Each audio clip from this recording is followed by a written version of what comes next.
think with ADHD, the problem is that you sort of... I'm going to try to rephrase this because I'm sort of going on a tangent. What just happened? What was I saying?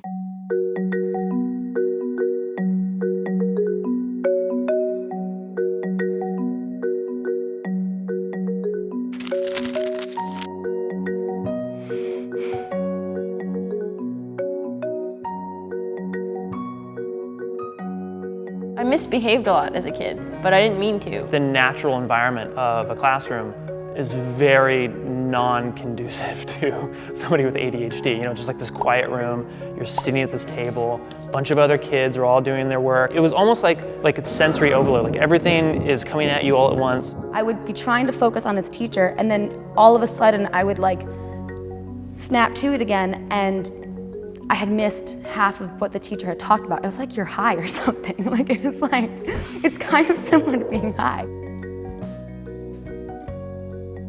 One of the side effects of ADHD is a sort of an inability or at least tough time staying still, concentrating, focusing on day-to-day tasks. I feel like my thoughts are sort of on like a carousel in my brain, and it's going in circles, and each thought stops for like 2 seconds in front of my eyes. I can barely grasp it, and then it's gone. The third day I was at BuzzFeed, I was taking some like safety test with my friend, fellow producer here, Caitlin, and I'm like already lost on like the packet. I look over and like Caitlin's answered like the first 10 questions already.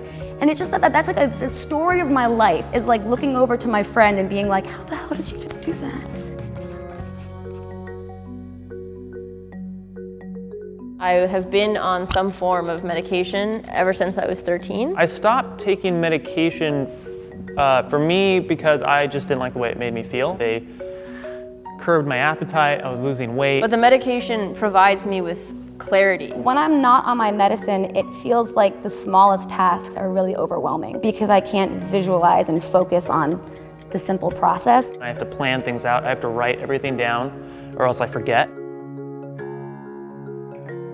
I don't advocate that everyone go off their meds if they don't need to. For me, that was something that I felt I wanted to do. It looks different in everybody. I would just wish people were a little more sensitive with like the verbal assumptions they make. I just wish people believed it was real. My ADHD is like the realest thing in my life. Like I can't reach out and touch it, but I can feel it.